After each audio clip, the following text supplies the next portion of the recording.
Well, good afternoon, guys. On this fine July 30th, I'm back in Big Cottonwood Canyon and ready to make another video. Except I'm not going to do it quite here because we're getting to late summer. I can finally talk more about plants in the Alpine zone. So I'm going to be heading up that way, about above 9,000, 10,000 feet before I really start getting into it. So I'm going to keep hiking and see you soon.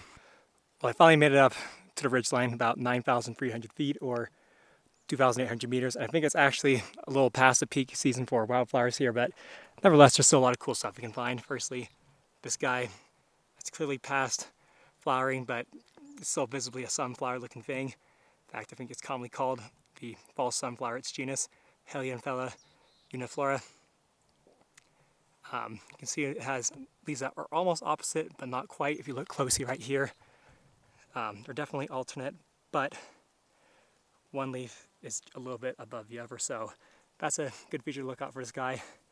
Some of the lower, actually, when you look at the lower leaves, they're definitely a lot more alternate than the upper ones. So keep an eye out for that. Now I also have this guy. This is Mertensia ciliata. You can tell, even though it's past bloom as well, it's typically a pretty early blooming species by its blue foliage. And now it's currently covered in these aphid-looking things. Let's get a closer look at that. It's a little freaky. Yeah. Anyways, remember Raginaceae, so it has sticky seeds or clingy seeds that are a little annoying this time of year. Now they're finally in development. And I was going to review those aphids. I think those are kind of cool. Somehow that creeps me out, but still, I think it's very interesting to look at. You might notice a lot of wildflowers are yellow up here. I'm not sure why, but I think it's just a common color in general for them, so don't make much of it. Either way, here is Orthocarpus Tolmie, a former member of Scrophulariaceae, now placed in Orobincaceae because it was realized that all the hemiparasitic members of Scrophulariaceae actually belonged in this Orobincaceae family for genetic testing. It shows that in that whole clade, the parasitism really only evolved once, or at least evolved majorly only once. So this plant, given it has green foliage, you can clearly see can photosynthesize a bit, but it may still need to obligately parasitize upper plants. Most likely here it's just a grass or some of the Helianthella. Now I also have a look-alike to the Helianthella up here, which I might get to in a second. Let's see. No, those are still them. It's a species of Arnica up here, I believe. Oh, here we go. I'm pretty sure this is a different species.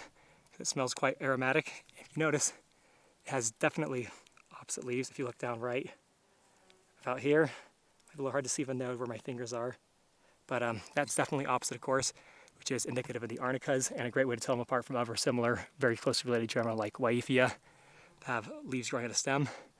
Again, past blooming. It's time. I think most likely it's Arnica longiflora, just because that seems to be one that grows at the highest elevations here and looks most like it. But there's quite a lot of Arnicas in Utah, about 12 species, I think.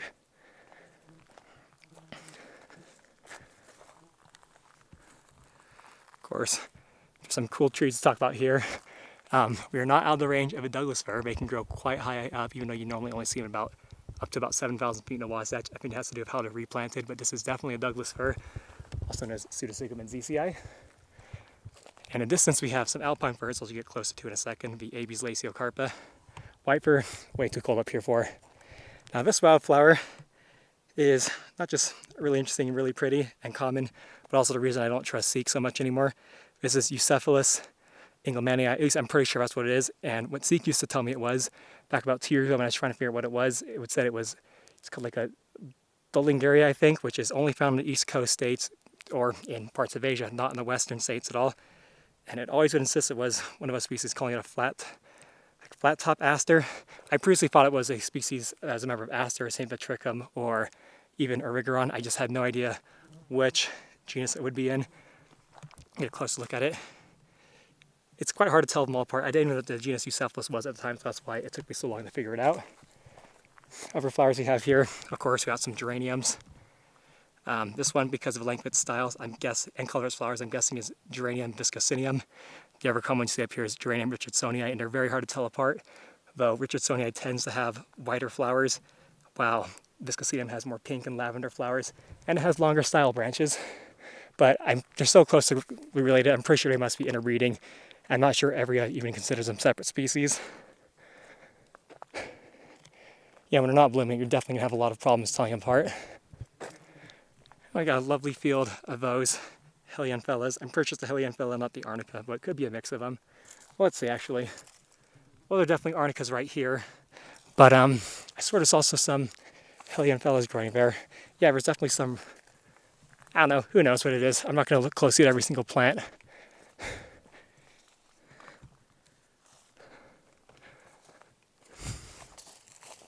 Now, there's the Alpine Fir I was talking about. It's got a lot shorter needles than the white fir, which you find at lower elevations.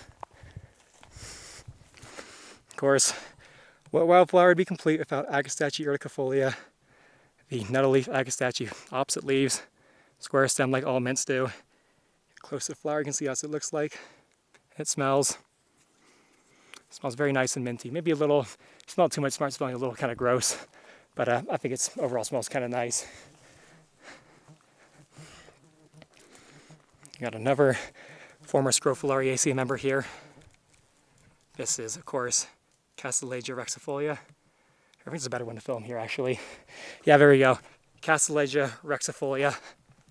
You can see here about it. It's actually got these green petals. Those green pieces that got the flower right there are actually the petals, while the pink parts are, it's either bracts, so leaves that are even part of the flower that are colored to look like petals, or the sepals. If you're really getting close to these flowers, you might be able to see what I'm talking about here. That's all I can zoom in, but there you can see that this is definitely one of the bracts, just barely colored pink at the tip. It's a bit more of a pinkish bract right there, and surrounding the green petals is a fused tube of pink sepals. It's commonly called the galea. There might be a different term what I'm thinking it is. I'll put the definition up regardless of whatever it is. Carrying on, a few more wildflowers I can find before I have to start a new clip. Oh, nice.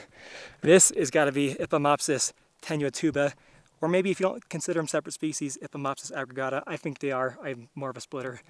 And you can tell it apart because I think tenuatuba grows at higher elevations for one. I believe it has longer floral tubes that tend to be pink. And I believe they don't smell so nice, mostly because, yeah, I smell these ones. They smell a little kind of gross.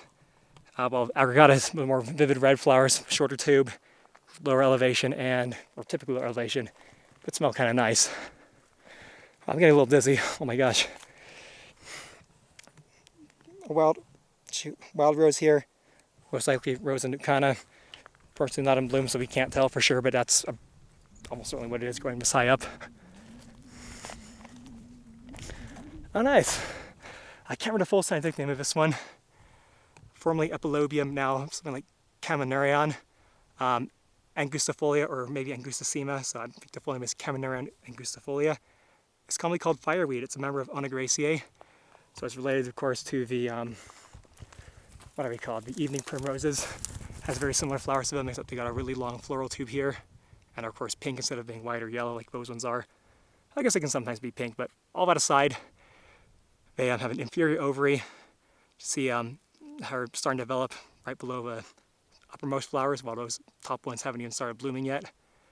4 petals, and when they bloom, they release, ow, got a foreign prickle on me. That's my finger. Anyways, when the fruits finish developing, they have these really feathery looking fruits that disperse easily on the wind to help them find disturbed areas. That's hence why they're called fireweed. They have a tendency to pop up in very early on in disturbed areas just because they can distribute their seeds quite quickly, and they thrive in that type of soil, I guess. Found all throughout, at least western North America, if not the entire continent. Not familiar with the eastern states flora so much. I hope I one day can be, but yeah, I might have other plans before that. Oh, one more clip, or sorry, species to talk about before I finish this clip. Another sunflower lookalike. This is Helianthella multiflora. The whole genus is commonly referred to as goldeneye. At least I think that's what it is, but I'm pretty positive. Notice it has opposite leaves and a really fine, thin, spindly stem. That's what I'm going to look for to tell it apart.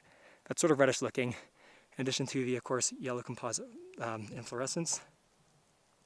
So I was out of focus for a little bit, but dang, I got only 17 more seconds before his clip was up. So I'm gonna stop and start a new one before that happens. I have no idea what actually happens when you let it run out to 10. I figured it just stops the clip and maybe it starts a new one. I don't know. But either I don't have much more to talk about up here, but I'll try and hit some more wildflowers on the way down. Which I kind of want to start going down soon because it's getting a little late. Oh, nice. It's a much more vivid Castellegia rexifolia, I believe. I don't think it's any different species. I mean, I can check, but anyways, see you heading down. All right, I was just about to head back down and get my bags when right over here I noticed a little bone. There's a bone at least. Or is it wood? Yeah, it's got to be a bone. Another piece of it too. Looks like it might be, it's like it's hollow. I mean, it looks kind of like a stick, but yeah, come on, it's got to be not wood. Really quickly, just in case I don't see a good specimen again, here's the fireweed with the flowers up close. See, it's 4 petals and 4 sepals. Let me tell you, it was definitely worth it to come up here just for this view alone. I definitely got some good footage, which I appreciate, and I'll make a great video, but for how nice it is up here, and you can't beat these views. Yeah, but also, okay, here's another Ipomopsis. I think it's still Tenuotuba, but it's definitely more red color like you find Ipomopsis aggregata. Still has a long floral tube, still smells a little bit insipid, I guess. I guess this one's more likely to be pollinated by hummingbirds, or maybe some insects I can see red. I think some butterflies can, but don't quote me on that. I'll put the answer up if they can in post. I took a bit of a wrong turn, so I definitely have a lot less time to film more stuff than I thought I would going downhill, but there's a few things I want to talk about still. Firstly, this lomatium right here, this weird feathery thing, that really doesn't look like a lomatium growing in front of me. I believe it's Lomatium graveolens. If you doubt it's a lomatium, see it's very apiaceous. Inflorescence or now infructescence, because it's got fruit. It definitely seems to be a dominant lomatium species in higher elevations, while Lomatium dissectum, what you commonly see in lower elevations, and all the other species are mostly going to be found in more desert areas. And we also have this one, which I talked about in my last videos, Monardella urticissima. It's almost like coyote mint or something like that. It's a nice smelling plant. I actually think it smells way better than the Agastache urticifolia. Very minty though. Not sure it's good to eat. I mean, most mint family members are safe. Yeah, let's see. I'm going to chew on one.